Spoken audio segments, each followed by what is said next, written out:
खडोली पश्चिम परिसरात महसूल विभागाने मोठी कारवाई करत अनधिकृत टपऱ्या, दुकाने तसेच विविध अनधिकृत पक्क्या बांधकामावर हातोडा चालवला आहे। अनेक दिवसापासून सुरू असलेल्या अनधिकृत बांधकामाच्या तक्रारी आणि प्रशासनाच्या निर्देशानुसार ही मोहीम राबवण्यात आली। कारवाई दरम्यान परिसरात कडेकोट पोलीस बंदोबस्त तैनात करण्यात आला होता। महसूल विभाग, तहसील कार्यालय, आरोग्य विभाग तसेच इतर संबंधित शासकीय विभागाच्या अधिकाऱ्यांच्या संयुक्तरित्या ही कारवाई पार पडली।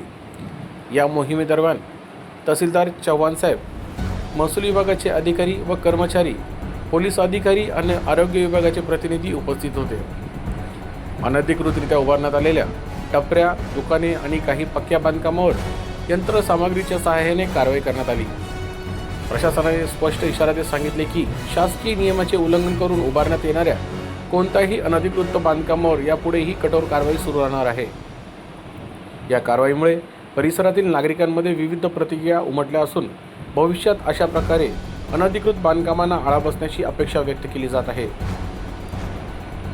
लोकशाही क्षेत्रासाठी मनोज ताठे, खडोली।